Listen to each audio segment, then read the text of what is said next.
Olá, bem-vindos. Num cenário de pandemia aqui no Brasil que tem tirado cerca de 3 mil vidas por dia, o Metrópolis decidiu chamar uma especialista para falar de ciência. É a médica epidemiologista Ethel Maciel. Doutora, muito obrigado por sempre atender os nossos convites. Bem-vinda. Obrigada, Caio. É um prazer estar aqui com você. Doutora, a gente tem acompanhado a saga das unidades da federação aqui na compra de vacinas de qualquer tipo, desde que seja autorizada pela Anvisa, embora tenha essa decisão do Supremo. Como a senhora tem avaliado o nosso Plano Nacional de Imunização? A gente está realmente no caminho certo? Olha, Caio, a gente não pode dizer nem que a gente tem um plano ainda, né? O que nós temos é uma carta de intenções com alguns grupos prioritários, mas ainda falta muita coisa para nós termos um plano. Falta principalmente o escalonamento de como se dará a, a dose, né, as doses, para que a gente chegue a 70% da população vacinada.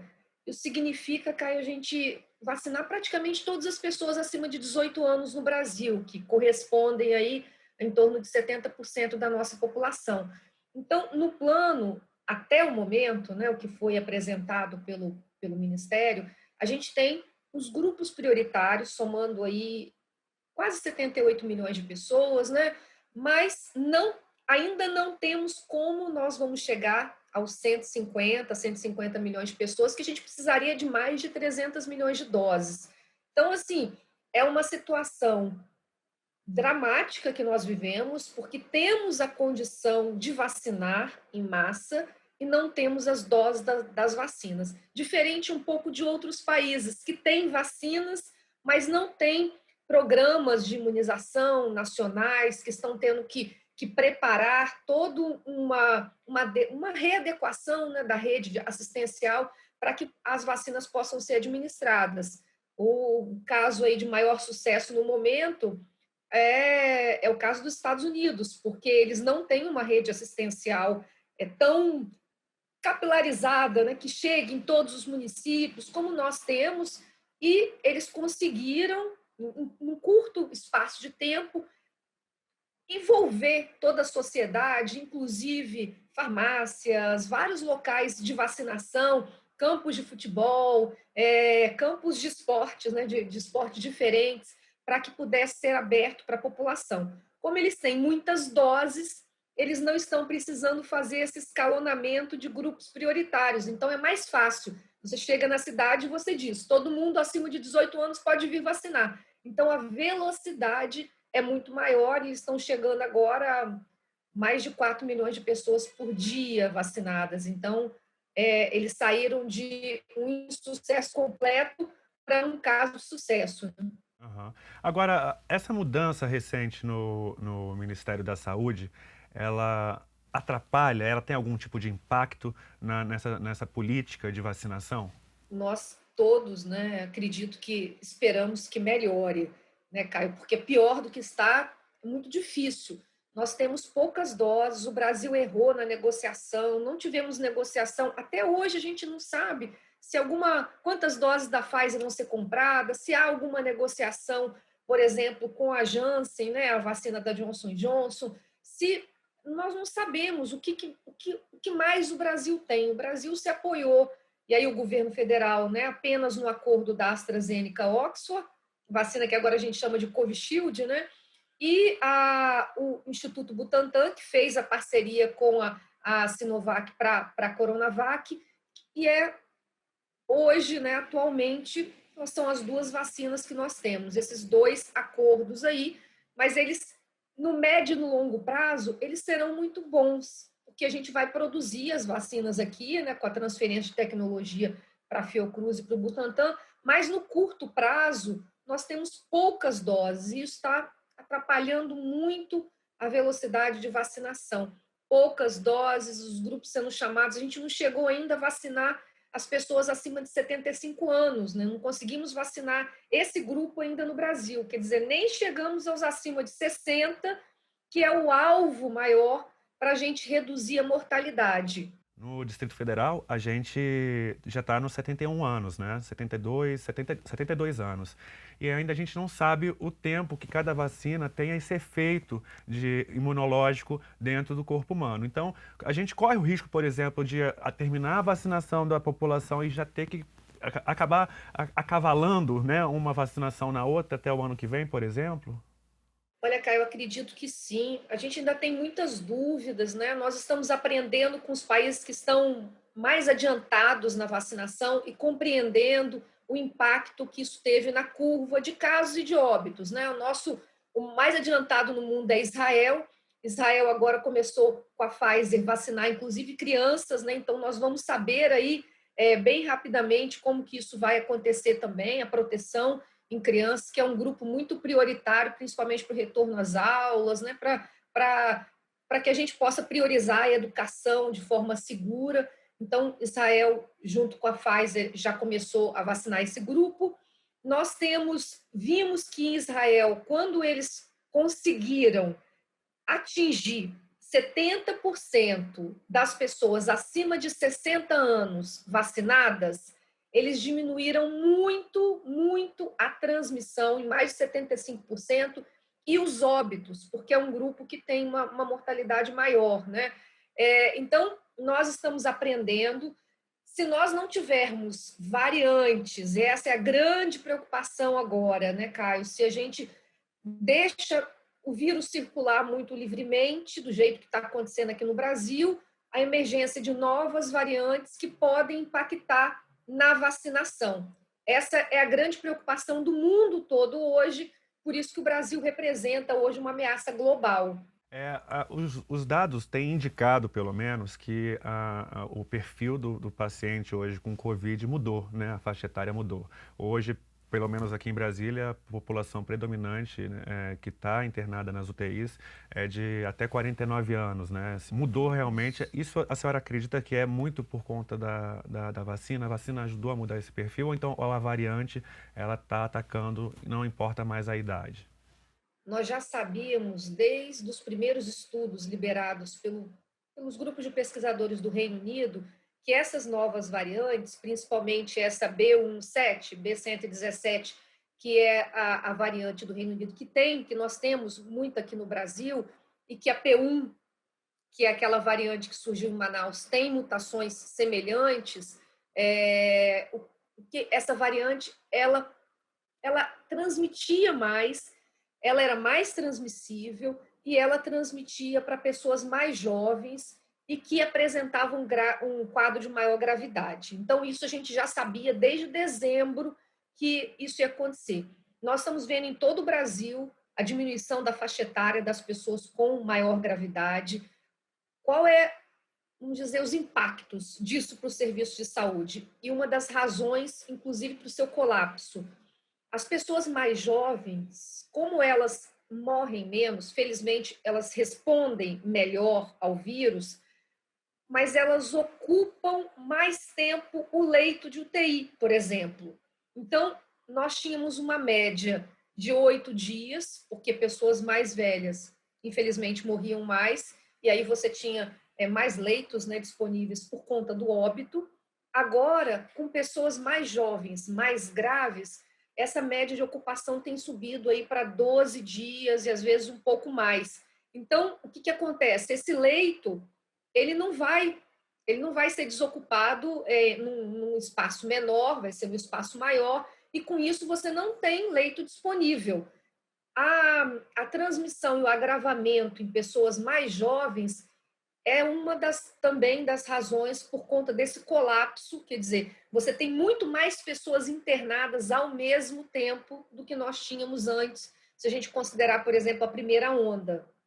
A gente percebe que, pela linha científica, são três caminhos que a gente pode seguir, né? A questão, primeiro, das UTIs, de ter vaga de atendimento de suporte médico. A segunda é a questão do lockdown e medidas restritivas para evitar a proliferação, né, a taxa de transmissão do vírus. E a outra é realmente a vacina.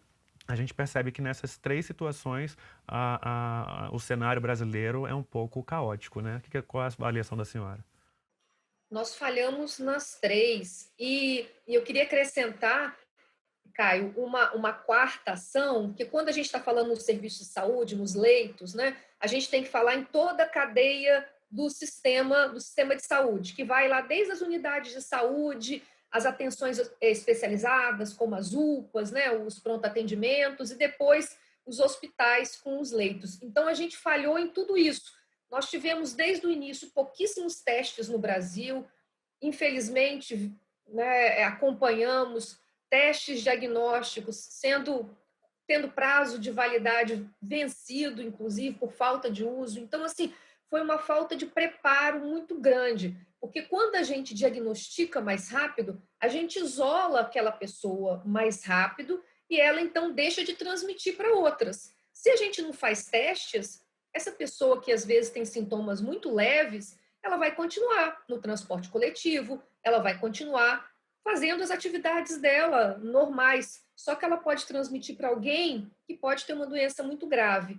Então, assim, a gente falhou em todo o sistema de saúde, primário, secundário e terciário, né? Nós falhamos em não termos vacinas, não fizemos um preparo, compreendendo que a produção nacional ela demoraria um pouco para que a gente pudesse ajustar, né? Então seria no médio e no longo prazo, mas no curto prazo a gente teria que comprar doses, né? E a gente falhou também nessa parte de fazer um lockdown, né? Um confinamento mais severo, mais correto, deixando 30% da população, só os trabalhadores essenciais mesmo, se locomovendo. Então, falhamos em tudo isso. A gente percebe, por exemplo, em países como a Inglaterra, né, o Reino Unido, na verdade, eles estão em lockdown real, né, o verdadeiro lockdown, que não é isso que a gente vê aqui no Brasil, e que agora já está, eles tiveram medidas bem duras lá, no sentido até de não autorizar pessoas a andarem na rua, a não ser que seja para fazer exercício físico ou até mesmo ir fazer uma compra no mercado, uma pessoa só por unidade habitacional. E a gente percebe que lá as mortes têm caído consideravelmente, né? Mas aqui no Brasil é um lockdown imaginário, né? Não existe isso aqui. A senhora também pensa dessa forma? Infelizmente, Caio, nós tivemos aqui no Brasil essa politização, né, polarização da pandemia, que atrapalhou toda a coordenação. Não temos uma coordenação nacional.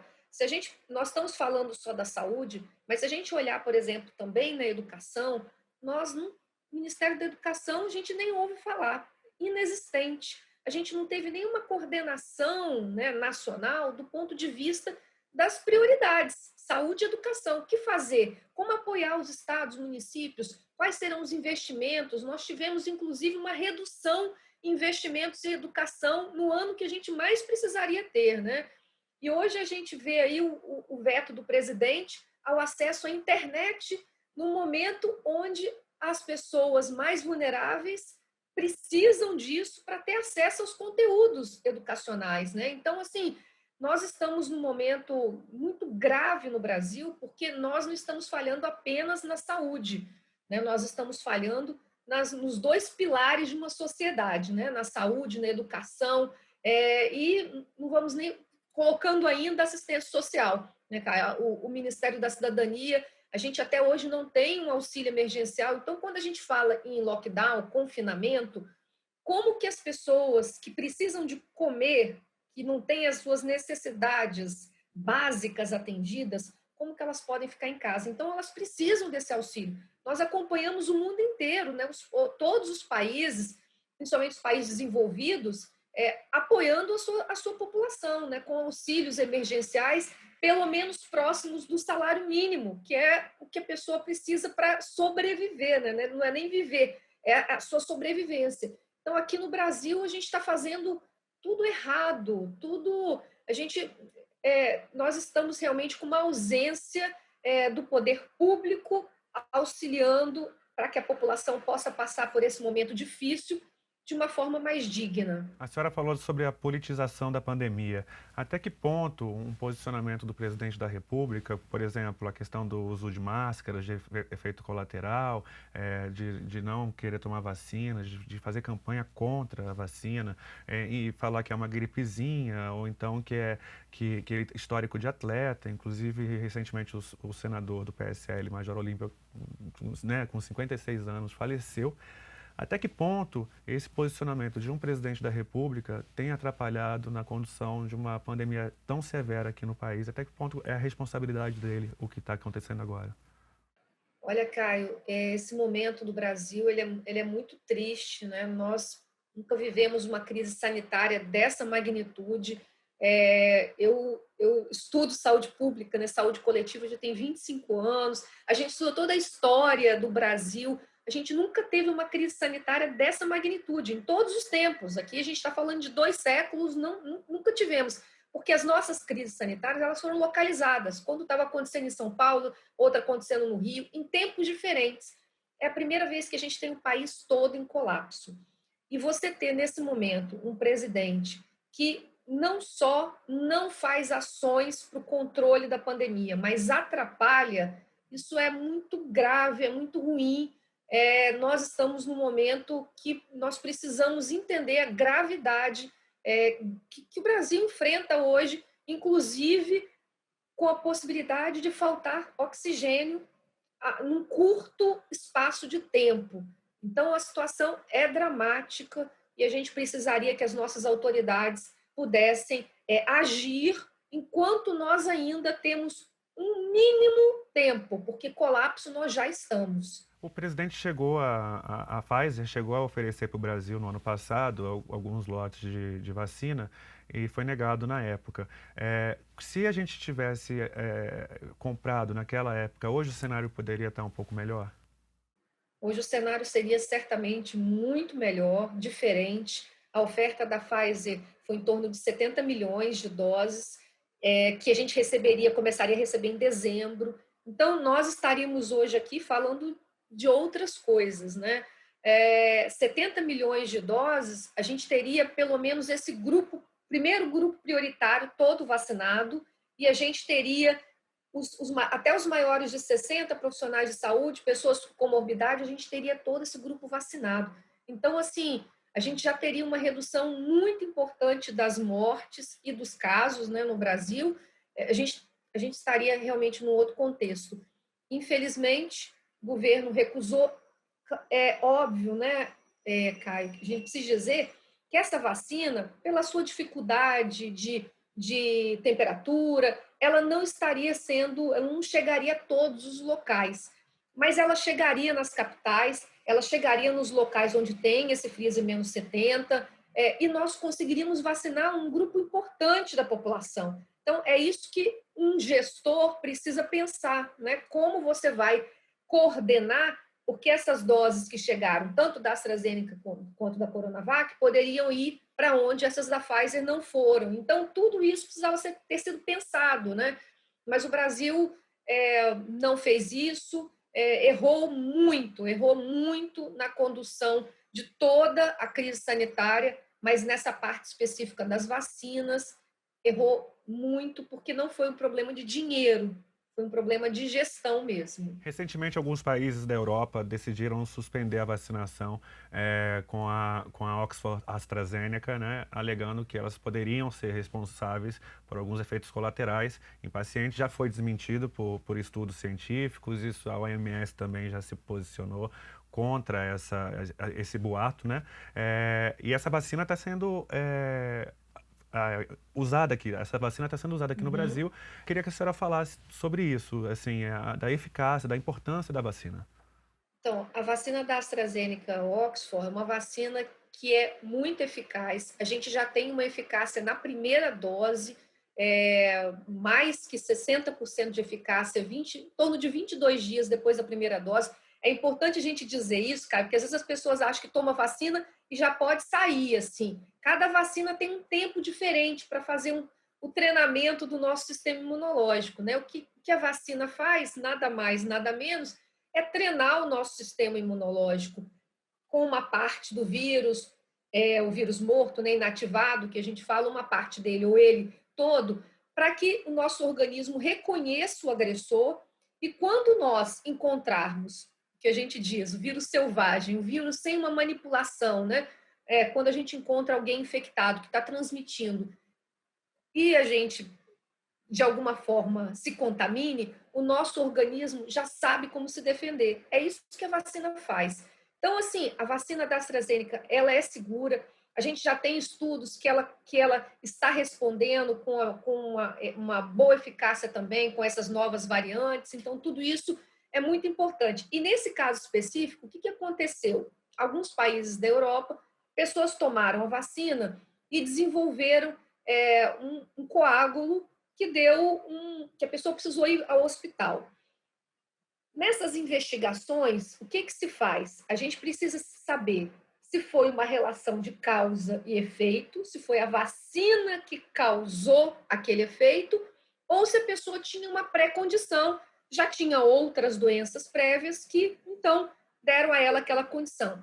Isso já foi investigado pelo Centro de Controle de Doenças da Europa, que liberou, inclusive, ontem uma nota dizendo que não tem relação de causa e efeito, não houve nenhum aumento, se eles olharam, né, os 10 anos anteriores, o número de pessoas que tiveram esse tipo de doença de coagulação, né?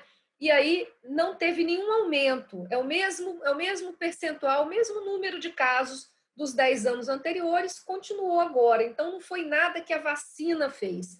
E essas pessoas tinham pré-condições, né? Elas já iam ficar doentes, isso já ia acontecer, independente dela ter tomado a vacina ou não. Só foi uma questão de uma casualidade, porque ela tinha tomado a vacina antes. Se ela não tivesse tomado a vacina, ela ia evoluir da mesma forma. Então, os estudos já foram feitos, é uma vacina eficaz, segura, e a gente precisa tranquilizar aqui, né, as pessoas do Brasil, porque é uma vacina importante na nossa campanha e que continuem aí a receber, né, quando for chamado para esse grupo. Se você tiver no grupo para essa vacina, pode tomar com tranquilidade. Doutora, especialistas têm antecipado um desastroso cenário aqui para o Brasil para meados de abril.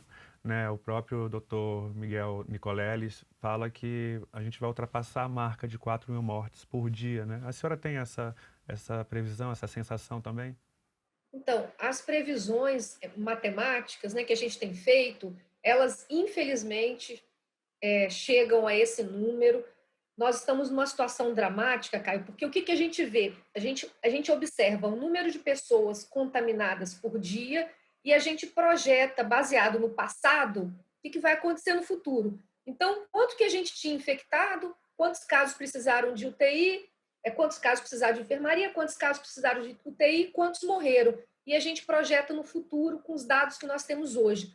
Como nós estamos com um número muito alto de pessoas infectadas ao mesmo tempo, colocando aqui que são as pessoas que chegam ao serviço de saúde, que fazem um exame. Certamente a gente tem muito mais que isso infectado. Então, a gente projeta no futuro que isso nós vamos chegar a números. Nós já estamos em números assustadores, né, Caio? Veja assim, a gente pensar que nós estamos chegando aí a 3.000, né, alguns dias próximo a isso, já é assustador, né? Por uma doença só, tantas pessoas morrendo assim, e agora com esse componente de pessoas mais jovens. As máscaras de pano, elas realmente são ineficazes? Então, entre você não usar nenhuma máscara e usar de pano, usa de pano.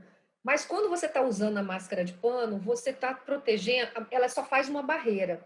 Você está usando para proteger o outro. O outro usa para te proteger, porque no caso de você estar infectado, você não lançar gotículas contendo vírus direto no ar. Então, ela só faz uma barreira, mas algumas gotículas vão passar. A máscara cirúrgica, ela tem uma capacidade filtrante, ela é melhor. O que ela não tem? Ela veda mal. Então, o CDC, inclusive, está indicando de usar a máscara cirúrgica com uma máscara de tecido por cima para vedar melhor, principalmente do lado. E, se puder, né, a gente tem aí encontrado em loja de material de construção, menos de R$ 2, a máscara PFF2, é mais barata do que algumas máscaras de tecido, inclusive, né?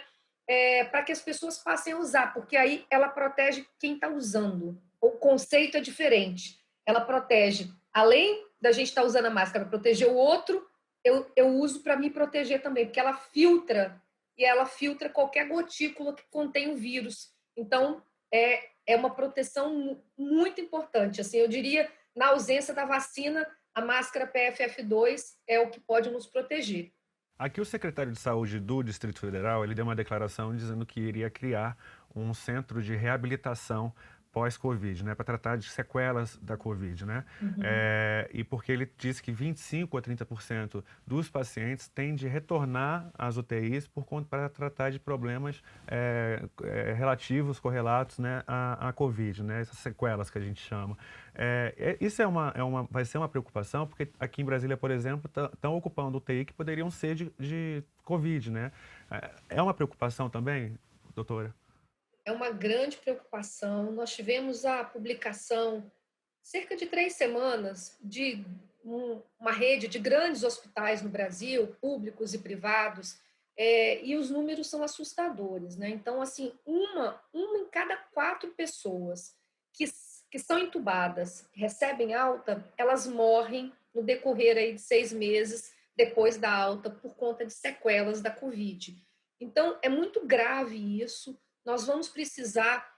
A Covid ainda vai ser um problema, né, um problema sanitário no Brasil por muito tempo, porque algumas dessas sequelas as pessoas vão ter para o resto da vida, vão precisar de diálise. Então, o sistema de saúde e o nosso SUS, nosso Sistema Único de Saúde, ele vai estar muito impactado por essas sequelas da Covid, e por isso é muito importante a gente brigar pelo financiamento da saúde, né, Caio? Porque nós sabemos que se não fosse o SUS no Brasil, as mortes seriam muito maiores, o problema, né, a crise seria muito mais profunda e maior no Brasil.